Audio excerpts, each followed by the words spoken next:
안녕하십니까. 이창훈 알폰소입니다. 교회 달력으로 새해를 시작하는 대림 시기가 다가왔습니다. 대림 제1주일인 11월 28일자 가톨릭신문과 가톨릭평화신문을 중심으로 하는 가톨릭평가소는 각 교구장 주교들의 사목교서와 교구 신호들을 중심으로 진행합니다. 첫 소식입니다. 교회력으로 새해 시작인 대림 제1주일을 맞아서 각 교구장 주교들이 교구의 한 해 사목방침을 제시하는 사목교서를 발표했습니다. 서울대교구는 복음화되어 복음화하는 교구 공동체의 해를 지냅니다.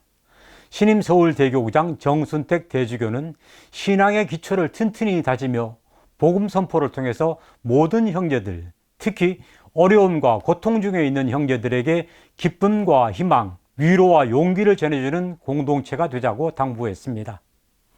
대구대교구는 2021년에 이어서 새해에도 말씀의 해를 지내게 되고, 광주대교구는 2020년부터 2022년까지 3년간을 특별 전교의 해로 선포해 지내고 있습니다. 춘천교구와 부산교구도 2022년을 말씀을 강조하는 해로 지냅니다. 부산교구장 손삼석 주교는 하루 10분만이라도 그분의 부르심에 응답해 성경이 하루를 여는 열쇠가 되고 또 하루를 마감하는 자물쇠가 되도록 하자고 당부했습니다. 수원교구는 2021년부터 2023년까지 사목정책의 기본 방향을 가난한 이들을 위한 우선적 선택, 유기적 협력 사목, 지구 중심의 사목으로 정해서 지내고 있습니다. 청주교구는 미사 중심의 교구 공동체의 해로, 전주교구는 기도 생활에 전념하는 해, 인천교구는 기도하는 가정의 해, 원주교구는 절제의 덕을 닦는 절제의 해로 지낼 것을 교구민들에게 당부했습니다. 마산교구장 백이현 주교는 신자들은 물론 성직자와 수도자들이 진심으로 신앙에 마음을 다해야 한다고 강조했고, 안동교구는 찬미 받으소서 7년 여정에 동참하는 특별 사목교서를 발표하고 특별히 생태적 회개를 통해서 생명을 소중히 여기는 삶을 살아갈 것을 당부했습니다. 또 의정부교구는 신앙과 공동체의 회복을 위한 교육과 공부와 모임의 확대를, 제주교구는 말씀과의 대화, 성체와의 대화, 그리고 형제들과의 대화 등 세 가지 대화의 길을 제시했습니다. 군종교구는 성체 성사로 거듭나는 삶을 강조했고, 대전교구는 성사와 시노드, 성소, 생태계 문제 등을 교구 사목의 중심에 두도록 사제들에게 당부했습니다. 각 교구의 사목교서가 교구민들의 삶에 실천적으로 반영이 되어서 교구 공동체가 사목교서의 방향대로 움직여가는 한 해가 되었으면 합니다. 다음 소식입니다. 전국 각 교구가 제16차 세계 주교 시노드의 교구 단계 시노드를 속속 이행하고 있습니다. 교구의 실정에 따라 조금씩 차이가 있습니다만, 교구들은 교구 단계의 시노드를 위한 구체적인 실행 방안과 로드맵을 확정하고 교구 시노드 일정을 소화해 나가고 있습니다. 가톨릭평가소는 보편교회와 또 한국교회와 흐름을 같이 하면서 시노달리타스를 더욱 잘 이해하고 실천해 나가도록 돕고자 합니다. 그래서 이번에는 프란치스코 교황의 세계 주교 시노드 개막 연설을 통해 시노달리타스를 더 깊이 이해하는 시간을 가져볼까 합니다. 프란치스코 교황은 10월 9일 바티칸 새 시노드홀에서 열린 세계 주교 시노드 개막 연설에서 이렇게 말했습니다. 이 자리에 참석하신 여러분은 다른 길을 따라서 여러 교회들에서 저마다의 질문과 희망을 품은 채 이 자리에 오셨습니다. 프란치스코 교황의 이 말씀은 교구 시노드 단계에 참여하고 있는 우리 교구민들에게도 똑같이 해당한다고 봅니다. 시노드에 참여하는 사제, 수도자, 평신도들은 저마다 각자 질문과 희망을 품고 이 시노드에 참여하고 있기 때문입니다. 그런데 프란치스코 교황은 먼저 분명히 말합니다. 저는 다시 한번 시노드가 의회나 여론조사가 아니라는 것을 말씀드리고 싶습니다. 말하자면 시노드를 알고 배우고 참여하는 우리 신자들은 우선적으로 이 점을 명심해야 할 것입니다. 시노드는 바로 다수결로 결정을 하는 의회나 여론조사가 아니라는 것이지요. 그러면 시노드는 무엇일까요? 프란치스코 교황은 이렇게 말합니다. 시노드는 교회적 사건이며 시노드의 주인공은 성령이십니다. 성령께서 계시지 않는다면 시노드는 없을 것입니다. 시노드는 교회적 사건이라는 말의 의미를 먼저 생각해 봅니다. 교회는 2000년 전 오순절에 다락방에 모인 제자들에게 내리신 성령 강림 사건으로 출발했습니다. 곧 교회의 삶과 활동의 중심은 바로 성령이십니다. 그래서 프란치스코 교황은 시노드의 주인공은 성령이시고 성령께서 계시지 않는다면 시노드는 없을 것이라고 말씀하시는 것이라고 저는 생각합니다.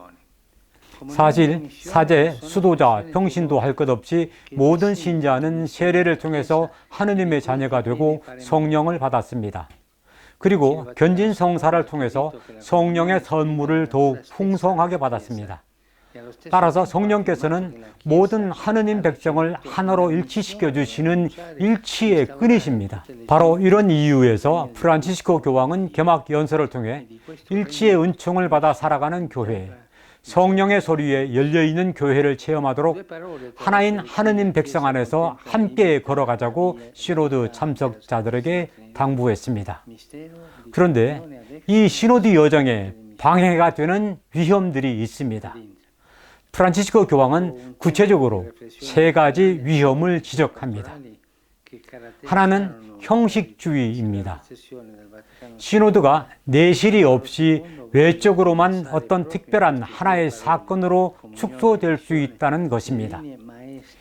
이와 결부시켜서 교황은 사제단에 존재할 수 있는 엘리트주의의 위험성을 지적합니다. 이 엘리트주의로 인해서 사제는 공동체에서 사목자가 되기보다는 주인이 되고 만다는 것이지요. 그렇게 되면 교회, 사제 직무, 평신도의 역할, 교회의 책임 등에 관해서 지나치게 수직적이고 왜곡되며 편중된 특정한 시각을 요구하게 될 위험이 있다고 프란치스코 교황은 지적합니다. 프란치스코 교황이 지적하는 두 번째 위험은 주지주의입니다. 이것은 시노드를 일종의 연구 모임으로 만들어서 교회의 문제들과 세상의 문제들에 대해 추상적인 접근을 제시하는 것입니다. 이렇게 되면 익숙하지만 무익한 이념적이고 당파적인 분열에 빠져서 하느님 백성의 현실과 또 공동체의 구체적인 삶에서 동떨어지게 된다고 프란치스코 교황은 지적합니다. 세 번째는 현실 안주의 유혹입니다. 말하자면 우리는 늘 이렇게 해왔어 하면서 바꾸지 않는 편이 더 좋아 라는 태도를 지니는 것입니다. 프란치스코 교황은 이러한 태도는 교회의 삶에 독이 된다고 지적합니다. 예수님께서 말씀하셨듯이 낡은 옷에 새 천 조각을 대고 꿰매는 것과 마찬가지라는 것입니다. 현재 진행되는 교구 시노드 단계가 프란치스코 교황이 지적한 것처럼 의회나 여론조사가 되지 않고 참으로 성령께 귀 기울이고 성령께 열려있는 과정이 되도록 또 형식주의와 주지주의와 현실 안주의 유혹에 빠지지 않도록 마음을 열고 힘껏 노력해야 하겠습니다. 이어서 간추린 소식 몇 가지 전해드립니다. 송 김대근 안드레아 신부 탄생 200주년 희년이 11월 27일 폐막합니다. 주교회의 의장 이용훈 주교는 폐막 메시지를 발표해 김대근 성인의 영성을 통해서 우리 삶을 반성하고 또 사랑 실천과 기도로 이어지기를 당부했습니다. 수원교구 사제 서품식이 12월 3일 정자동 주교자 성당에서 교구장 이용훈 주교 주례로 거행됩니다. 이날 14명의 새 사제가 탄생합니다. 주교회의 생명윤리위원회는 20일 한국천주교 중앙협의회 강당에서 부성, 가정 안에서의 아버지 역할이라는 주제로 2021년 정기 학술 세미나를 열었습니다. 또 주교회의 평신도 사도직위원회 여성소위원회는 23일 서울대교구청에서 요셉의 해를 맞아 성찰하는 부성과 모성, 그리고 사회적 돌봄을 주제로 정기 세미나를 마련했습니다. 목포 산정동 순교자 기념성당의 준대성전 봉헌식이 20일 광주대교구장 김희중 대주교 주례로 거행됐습니다.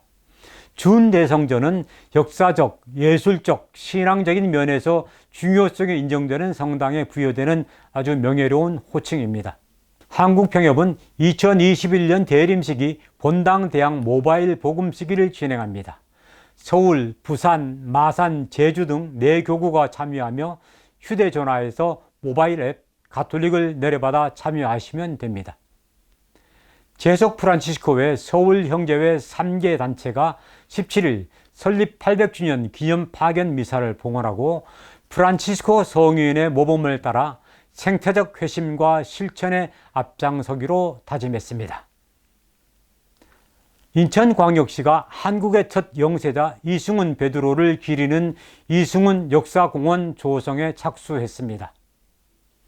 이승훈 역사공원은 인천시 남동구 장수동에 있는 이승훈 묘역 일대에 조성됩니다. 신자들은 어떤 사제를 원할까요? 수원교구 6개 본당 신자 353명을 대상으로 한 대면조사에서 신자들은 친절하고 소통 잘하는 사제를 원한다는 응답이 44.5%로 가장 높게 나왔습니다. 본당 체계를 잘 관리하고 합리적으로 판단하는 사제가 24.9%로 그 다음을 차지했고, 신자들을 잘 관리하고 개인 생활에 철저한 사제는 15.4%, 또 성경과 교리 지식에 해박하고 강론 잘하는 사제는 15.1%를 각각 차지했습니다. 소통 잘하는 사제, 시노달리타스 시대에 요청되는 리더십이자 덕목이 아닐까 싶습니다.